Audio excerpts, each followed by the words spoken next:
The space station hung in the black sky like a jewel. Its metal walls glimmered under the distant light of the planet below, a swirl of green and blue oceans. Humans, aliens, and machines moved in endless streams, trading, working, and living together in uneasy harmony.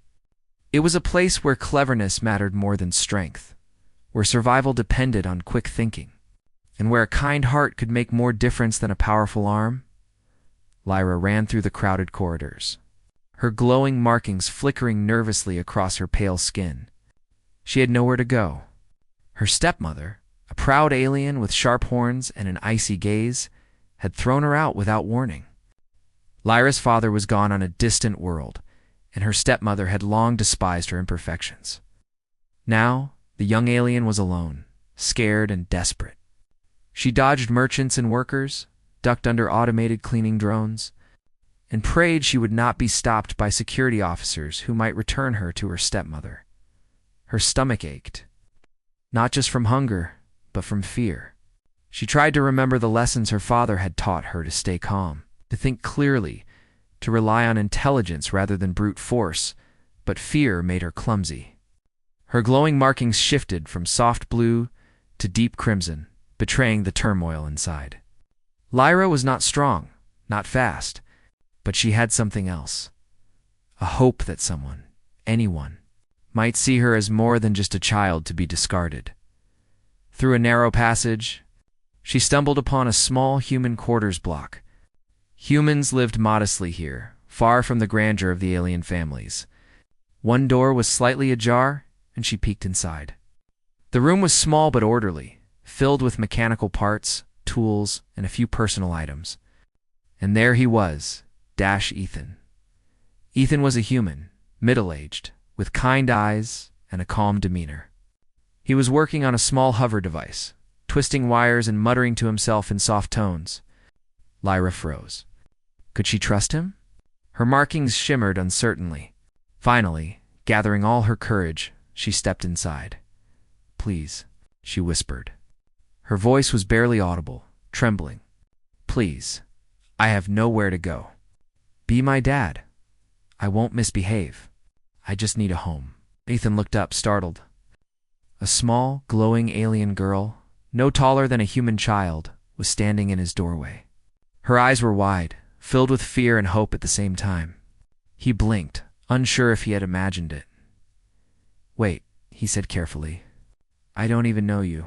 Who are you? My name is Lyra, she replied. Her markings pulsed softly. My stepmother.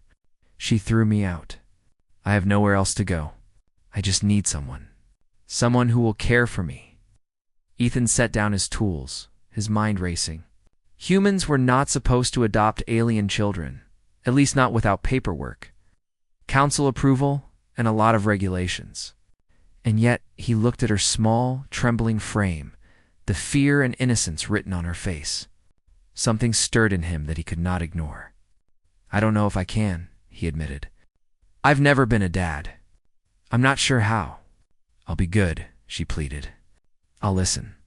I won't misbehave. I just don't want to be alone. Ethan hesitated. His logical mind was in conflict with the instinct that told him to protect her. Finally, he nodded slowly. Okay, you can stay. But just for now, I'll figure things out. Lyra's eyes lit up. Her markings flashed a gentle golden hua, sign of relief and happiness. Thank you. Thank you. I promise I'll be good, she said, rushing forward to hug him. Ethan stiffened at first, but then relaxed, feeling the weight of responsibility settle onto his shoulders. The first night was not easy.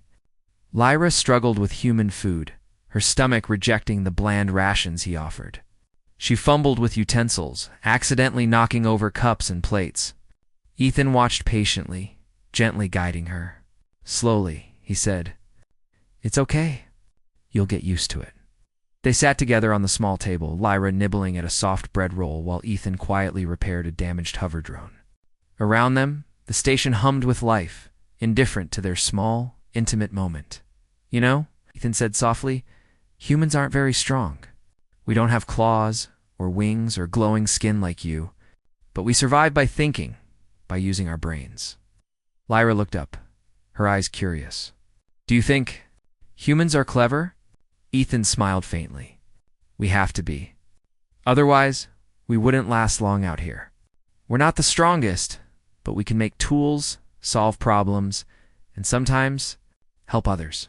Alada's markings glimmered with a soft light, as if she understood more than words could say. For the first time since being cast out, she felt a spark of hope. Maybe humans could be more than just small, weak creatures. Maybe they could be her family. The next days were filled with small challenges.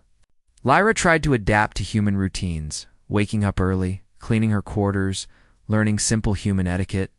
She struggled, but Ethan guided her patiently.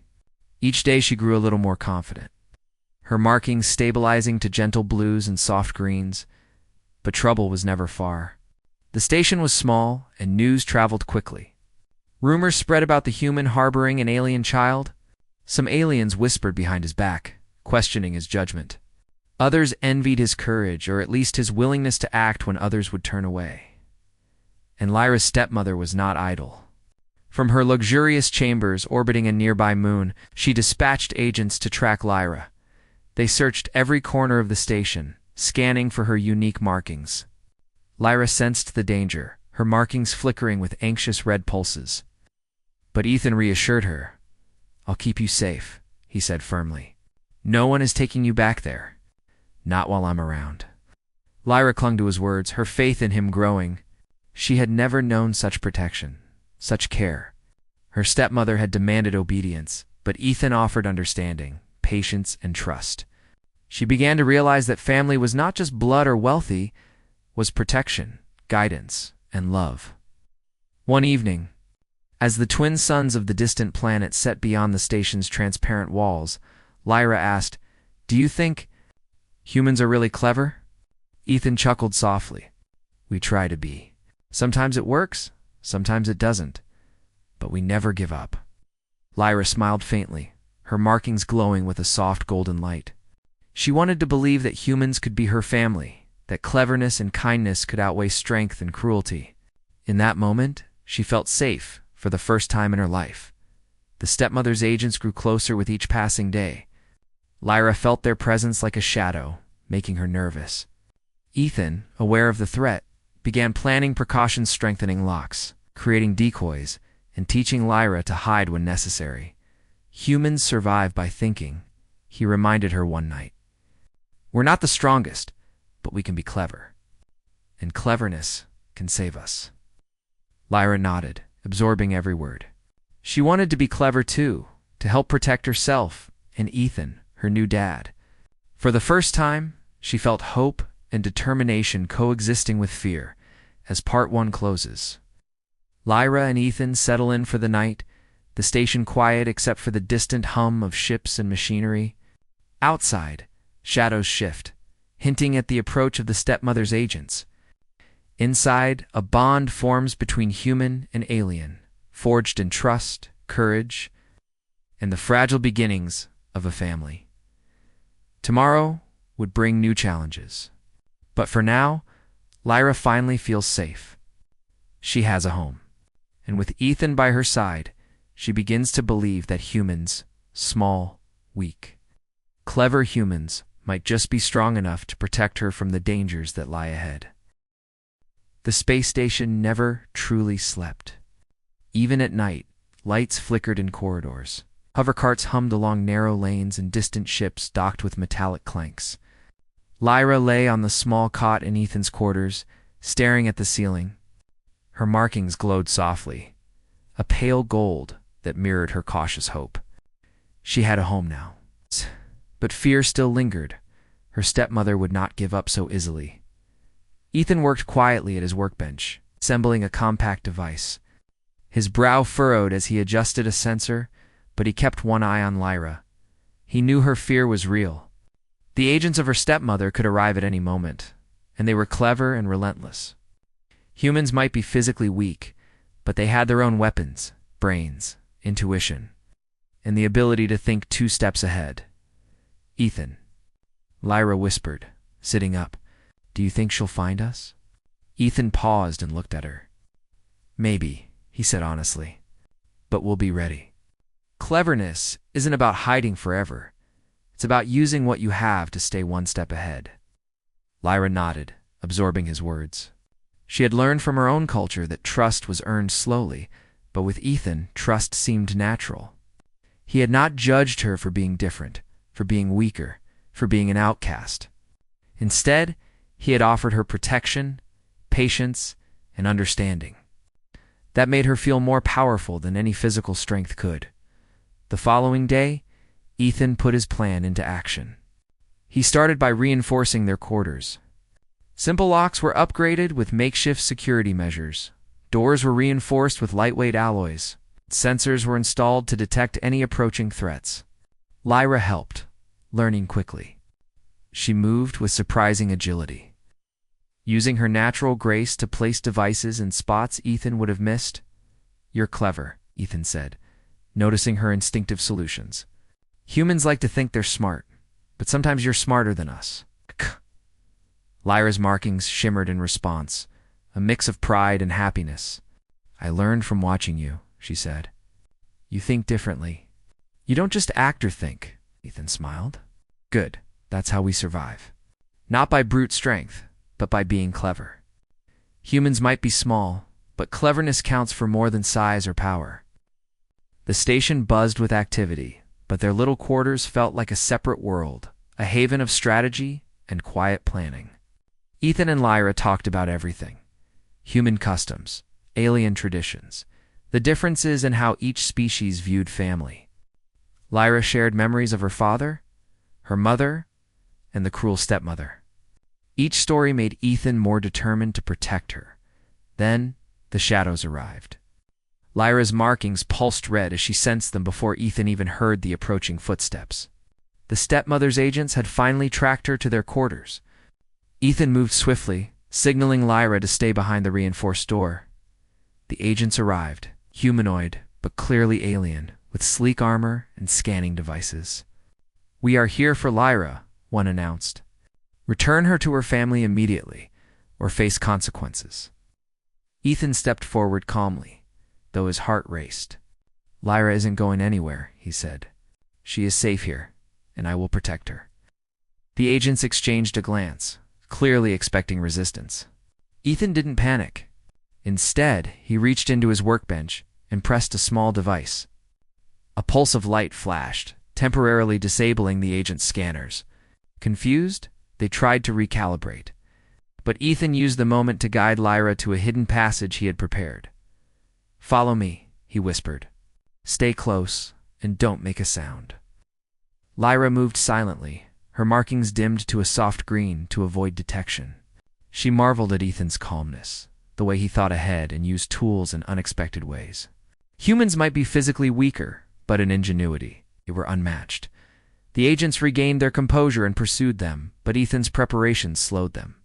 Hidden doors, misdirecting lights, and clever decoys bought them time. Finally, they reached a small maintenance tunnel that led to another part of the station. Ethan signaled Lyra to wait while he confronted the agents. "Listen," he said, speaking confidently. "You can take her if you can prove that keeping her here is wrong. But you will need more than threats. You will need evidence, because on this station, rules matter." The agents paused. Their scanning devices hummed as they tried to detect any irregularities. Ethan had anticipated this. With a swift gesture, he released a small device that broadcasted a holographic record of the stepmother's mistreatment. Harsh words, unreasonable rules, and evidence of Lyra's suffering. The agents hesitated. Their protocol required them to report abuse, and this evidence contradicted their orders. Ethan's clever use of technology and understanding of station rules had turned the situation in his favor. After tense moments, the agents backed down. "We will report this," one said, clearly reluctant. "But the council will decide her fate," Ethan nodded. "Good, that gives us time to protect her." He turned to Lyra, who had been holding her breath, and smiled. "See, cleverness wins again?" Lyra's markings glowed softly, a golden light of admiration and relief. "You really are the best dad," she whispered. Ethan felt a warmth in his chest that had nothing to do with physical strength. This was pride, love, and connection. something no weapon or armor could replace. The next days were quieter but filled with preparation. Ethan guided Lyra in learning more about human life, how to cook simple meals, how to manage her routines, and how to navigate the station without drawing attention. Lyra adapted quickly, her intelligence and natural agility making her an excellent student. She even helped Ethan improve some of his devices, suggesting modifications he hadn't thought of. "You're clever, Lyra," Ethan said one evening. "Humans might be smart, but we learn from each other. You're teaching me as much as I'm teaching you." Lyra's markings flickered in soft blues and greens. "I want to be like you," she said. "I want to protect myself, and maybe one day I can help others too." Ethan nodded. "That's the spirit. Cleverness is not just for survival, it's for making a difference." Finally, the council convened to decide Lyra's fate. Ethan accompanied her, standing tall, despite the crowd of powerful aliens and humans. He had prepared documents, evidence, and witnesses to testify on Lyra's behalf. He relied not on strength, but on reason, empathy, human ingenuity. The council listened as Ethan calmly presented the case. "Lyra has been abandoned by her stepmother," he explained. "She deserves a safe home, protection, and guidance. I offer her that. You may doubt a human's ability to care for an alien child, but cleverness, compassion, and determination are what matter most." The aliens murmured, some skeptical, others impressed. The stepmother tried to speak, but her words were drowned by the evidence and the sincerity in Ethan's voice. The council debated, but in the end, they ruled in favor of the human. Lyra could stay with Ethan, officially recognized as his ward. Relief washed over both of them. Lyra hugged Ethan tightly, her markings glowing a radiant gold. "Thank you, Dad," she whispered. "You really saved me," Ethan smiled, feeling the bond solidify. "No, Lyra, we saved each other. You've taught me as much as I've taught you." Life settled into a new rhythm. Lyra adapted to human life, learning both its challenges and joys. She shared stories of her alien culture, helping Ethan understand a world beyond his own. In return, Ethan taught her resilience, clever problem-solving, and the quiet strength of human kindness. The station watched quietly as the unlikely pair grew stronger together. Humans were small, and aliens were often larger and stronger. But here, intelligence, ingenuity, and heart mattered more than brute force. Lyra flourished under Ethan's care, and Ethan found purpose and joy in guiding and protecting her. Even the stepmother, orbiting on her distant moon, could not ignore the subtle lesson the human had taught everyone. Strength is not measured in claws, horns, or glowing skin. True strength lies in cleverness, courage, empathy, and the willingness to act when others turn away. Lyra looked up at Ethan one evening, her markings glowing softly in gentle blues and golds. "I really do have the best dad," she said. Ethan ruffled her hair, a human gesture she had come to love. "You're my daughter," he said simply, "and I'll protect you, teach you, and be here for you." That's what family means. For the first time in her life, Lyra felt completely safe. She had a home, a protector, and someone who believed in her. And Ethan, a human who was neither the strongest nor the most physically capable, had shown that intelligence, courage, and heart could overcome any obstacle of a powerful alien. Families and cruel stepmothers, the stars outside twinkled endlessly. But inside their quarters, a tiny family had found peace. Tomorrow might bring challenges, new threats, or surprises. But for now, Lyra and Ethan shared a quiet triumph. Together, they had turned fear into hope, weakness into cleverness, and abandonment into family. And in that small, unassuming human quarters on a crowded space station, the impossible became real. A human and an alien girl, bound not by blood but by trust, courage, and heart, had built a home. Lyra's eyes sparkled with soft light as she whispered again, "Thank you, Dad." Ethan smiled, feeling more proud than he ever had in his life. "No, Lyra," he said. "Thank you for letting me be your dad."